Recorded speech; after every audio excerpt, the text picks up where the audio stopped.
Hello everyone, अस्सलाम वालेकुम। कैसे हैं आप? उम्मीद है आप सब खैरियत से होंगे। आज हम पढ़ेंगे सेंट्रीपिटल एक्सेलरेशन और सेंट्रीपिटल एक्सेलरेशन की डेरिवेशन।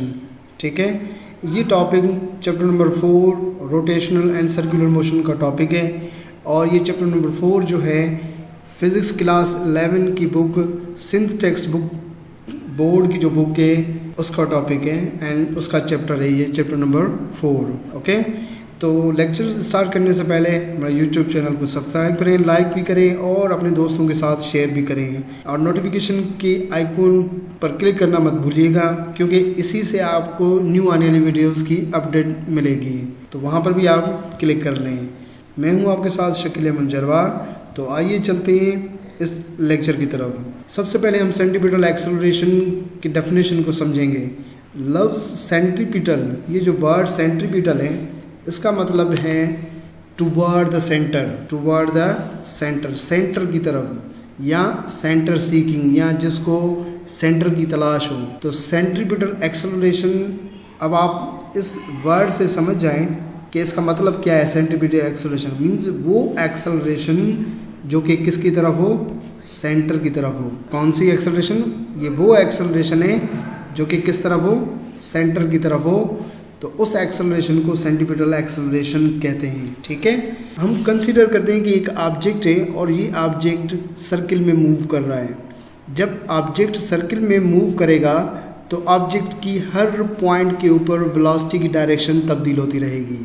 जैसे कि इस पॉइंट पर डायरेक्शन इस तरफ है और ये जो पॉइंट है इस पॉइंट पर ऑब्जेक्ट पहुंचेगा तो डायरेक्शन वेलोसिटी की इस तरफ। तो इसका मतलब ये है कि हर पॉइंट पर इस पूरे सर्कुलर मोशन में ऑब्जेक्ट की वेलोसिटी तब्दील होती रहेगी। अब वेलोसिटी की डायरेक्शन चेंज हो रही है।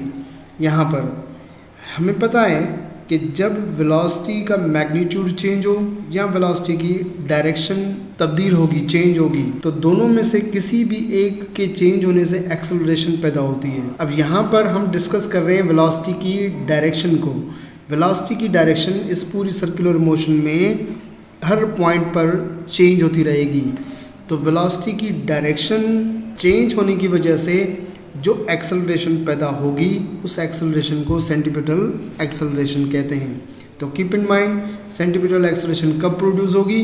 जब ऑब्जेक्ट सर्किल में मूव करेगा। तो सर्किल में मूव करने की वजह से उसकी हर पॉइंट पर वेलोसिटी की डायरेक्शन चेंज होगी और वेलोसिटी की डायरेक्शन चेंज होने की वजह से जो एक्सेलरेशन पैदा होगी उस एक्सेलरेशन को हम सेंट्रीपिटल एक्सेलरेशन कहते हैं। सेंट्रीपिटल एक्सेलरेशन की जो डायरेक्शन है वो डायरेक्शन आपके पास क्या है, हमेशा टूवर्ड द सेंटर की तरफ। ये सेंटर है तो सेंटर की तरफ होगी। अगर यहाँ पर ऑब्जेक्ट पहुँचा हुआ है तो इस डायरेक्शन सेंटर की तरफ होगी। ओके, ऑब्जेक्ट यहाँ पे पहुँचा है तो वेलोसिटी की डायरेक्शन इधर है तो यहाँ पर इसकी चेंज होगी। ओके, तो सेंट्रीपिटल एक्सेलरेशन की डायरेक्शन हमेशा क्या होगी, सेंटर की तरफ होगी और ये प्रोड्यूस किस वजह से हो रही है, वेलोसिटी की डायरेक्शन चेंज होने की वजह से। तो डेफिनेशन हम क्या बनाएं, the acceleration produced by virtue of changing in the direction of velocity at every point along the circular path. Circular path पर हर पॉइंट पर जो वेलोसिटी की डायरेक्शन चेंज होगी उस वजह से जो एक्सेलरेशन प्रोड्यूस होगी उस एक्सेलरेशन को सेंट्रीपिटल एक्सेलरेशन कहते हैं। ठीक है, और इसका फार्मूला क्या है, v²/r है। ओके, और इसकी डायरेक्शन क्या है, direct toward the centre of circle है। अब हम चलते हैं डेरिवेशन। ये जो फार्मूला है इस फार्मूले को प्रूव करते हैं। हम कंसीडर करते हैं कि यहाँ पर ऑब्जेक्ट है और वो ऑब्जेक्ट मूव कर रहा है सर्कुलर पाथ। ए पॉइंट से वो क्या करेगा, स्टार्ट करेगा। ए पॉइंट से स्टार्ट करता हुआ जब बी पॉइंट पे पहुंचेगा, ठीक है, ओ से लेकर सेंटर से लेकर ये इस पॉइंट तक जो डिस्टेंस है ये रेडियस है। ओके, रेडियस सेम होगा पूरे सर्कुलर पाथ पर। ठीक है, तो ऑब्जेक्ट ए से लेकर इस बी पॉइंट तक उसने क्या किया, मूव किया है। उसका जो डिस्प्लेसमेंट जो चेंज हुआ है वो हमारे पास क्या है, डेल्टा एस है। ठीक है, अब ए पॉइंट पर जो वेलोसिटी की डायरेक्शन थी वो तो इस तरफ थी, बी पॉइंट पर जो वेलोसिटी की डायरेक्शन है वो हमारे पास वो इस तरफ है। तो ये वेलोसिटी हम v2 कंसीडर करते हैं और जो ए पॉइंट पर है उसको v1 कंसीडर करते हैं। v1 का हम नेगेटिव वेक्टर लेकर इस v2 के साथ हमें क्या करना है, हेड टू टेल रूल के मुताबिक ऐड करना है। तो ये v2 वेक्टर है इसके साथ v1 का जो ये v1 इस तरफ है तो नेगेटिव वेक्टर इसके अपोजिट में होगा, इस तरफ होगा। जैसे कि यहाँ पे एरो इस तरफ है तो ये हमने नेगेटिव ले लिया। तो नेगेटिव v1 को हेड टू टेल रूल के मुताबिक v2 के साथ हमने ऐड किया। ओके, अब इन दोनों का जो रिजल्टेंट है v1 का और v2 का वो क्या है, फर्स्ट वेक्टर के टेल से लेकर लास्ट वेक्टर के हेड से हम तक जो है रिजल्टेंट होगा। और जो रिजल्टेंट है वो हमारे पास क्या है, डेल्टा v1 और v2 का जो रिजल्टेंट है वो हमारे पास क्या है, डेल्टा v है। अब यहाँ पर आप ये देखें कि यहाँ पे दो ट्राइंगल हैं। एक ट्राइंगल हमने ये v1 और v2 से हमने बनाया, ओके, ये वाला ट्राइंगल। और दूसरा ट्राइंगल क्या है, a से लेकर ये b तक ये वाली लाइन, और दोबारा आपके पास ये r। ये दो ट्राइंगल है, एक ट्राइंगल OAB और दूसरा ट्राइंगल हमारे पास क्या है, ये आपके पास क्या है PQ और ये आपके पास क्या है S। ये दो ट्राइंगल है। दोनों ट्राइंगल की आप देखें कि दो साइड्स बराबर हैं, v1 और v2 ये दोनों बराबर हैं। और इस ट्राइंगल में ये वाली साइड और ये वाली साइड क्या है, बराबर है। तो इस अंदर के ट्राइंगल की ये दोनों साइड, एक ये और दूसरी ये साइड, दोनों बराबर हैं। और इसकी v1 और v2 ये दोनों ट्राइंगल क्या हैं कि दोनों साइड क्या हैं, बराबर हैं। तो इसका मतलब है कि ट्राइंगल दोनों सेम है, ये ट्राइंगल दोनों क्या हैं, सेम है। ठीक है, अब इसको आप जहन में रखिएगा। The triangle found by velocity vector v1 and v1 और v2 जो एंड रेडियाई वेक्टर r, और ये जो रेडियाई वेक्टर रेडियस का r और डेल्टा s, ये ट्राइंगल, ठीक है, ये दोनों ट्राइंगल सिमिलर हैं। ठीक है, इनको आइसोसेलेस ट्राइंगल्स कहते हैं। और इन ट्राइंगल्स की दो साइड्स क्या होंगी, बराबर होंगी। जैसे कि ये साइड और ये साइड, और इस ट्राइंगल की ये v1 वाली साइड और v2 वाली, ये दोनों बराबर साइड हैं। ठीक है, ओके। अब थोड़ा सा हम इसको यूँ समझें कि हेड टू टेल रूल के मुताबिक v1 को और v2 को हमने ऐड किया तो हमें ये डेल्टा v हमें उसका रिजल्टेंट मिला। तो P से लेकर S तक बराबर किसके हुआ, P से लेकर Q तक, ओके, PQ प्लस में Q से लेकर S तक, Q से लेकर S तक। PS वेक्टर जो है P से लेकर S तक जो वेक्टर है ये डेल्टा V, तो हमने डेल्टा V रखा। PQ P से लेकर Q तक माइनस v1 है तो माइनस v1 हमने रखा। और Q से S, ये Q से S तक ये वेक्टर v2 है तो हमने v2 रखा। v2 प्लस का है, इसको आगे लेके आओ, माइनस का v1 है तो इसको पीछे लेके आओ। तो डेल्टा v किसके बराबर हुआ, v2 माइनस v1 के बराबर हुआ। ओके, क्योंकि ये हम आगे इस्तेमाल करने वाले हैं, इस वजह से मैं आपको ये समझा रहा हूँ कि ये कहाँ से आया है। ठीक है, तो हम दो सिमिलर ट्राइंगल वाली एक प्रॉपर्टी होती है, वो प्रॉपर्टी को हमें यूज़ करेंगे। वो प्रॉपर्टी क्या है, वो प्रॉपर्टी ये है कि आपको क्या करना है कि जो रिजल्टेंट मिला है इस रिजल्टेंट वेक्टर को, क्योंकि ये दोनों साइड्स बराबर हैं तो किसी एक साइड के साथ क्या कर देना है, डिवाइड करना है। मीन्स डेल्टा v को डिवाइड कर दिया हमने v के साथ। v क्या है, v1 और v2 बराबर हैं तो इसको हमने शो कर दिया v से, जस्ट v से, क्योंकि ये दोनों इक्वल हैं, बराबर हैं, दोनों बराबर हैं साइड्स। तो ये वाली जो रिजल्टेंट वेक्टर है उसको आप डिवाइड करें किसी एक साइड के साथ। तो इस ट्राइंगल में तो हमने ये लिया। अब ये जो इसके अंदर ट्राइंगल है इसको हमने यूँ लिखा कि O, ठीक है, ये आपके पॉइंट A है और ये पॉइंट आपके पास क्या है, B है।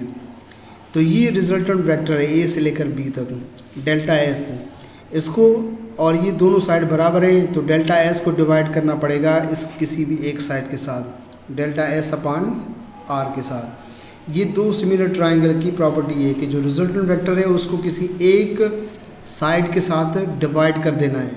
डेल्टा v को हमने क्या किया, डिवाइड किया इन v के, और डेल्टा s को हमने डिवाइड कर दिया किसी भी एक r से, क्योंकि ये बराबर हैं दोनों। ठीक है, अब इसको हम आगे लेके जाना है। v को आप लेके जाएं इधर बराबर की साइड तो मल्टीप्लाई में होगा, delta v equal to v delta s upon r। अब हमें क्या करना है कि थोड़ा रीअरेंजमेंट करने दें, v अपॉन r रखा, डेल्टा s को मल्टीप्लाई में ले लिया। डिवाइड करें, इस किससे डिवाइड करना है, टाइम से, क्योंकि वेलोसिटी चेंज हो रही है विद रिस्पेक्ट टू टाइम। और डेल्टा s, ये जो डेल्टा s यहाँ से लेकर ये वाला, ये भी टाइम के मुताबिक चेंज होता रहेगा जैसे ये सर्किल में मूव करता रहेगा।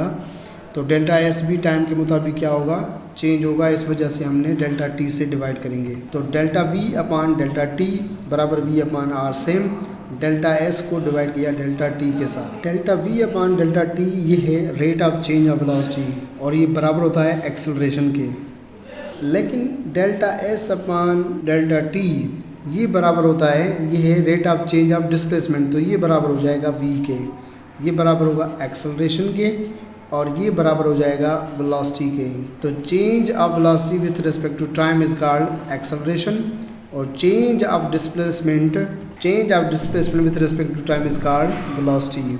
ठीक है, v बराबर किसके, delta S upon delta T के, जो कि मैंने यहाँ पे लिखी है इस जगह पे। अब क्या करना है, रिप्लेस करना है इस पूरे टर्म को a के साथ और इस वाले टर्म को v के साथ रिप्लेस करना है। बाकी v अपॉन r जो है वो सेम रहेगा, तो इसकी जगह पर मैंने a रखा, ओके, और v अपॉन r सेम, और इसकी जगह पर मैंने क्या रखा, v रखा।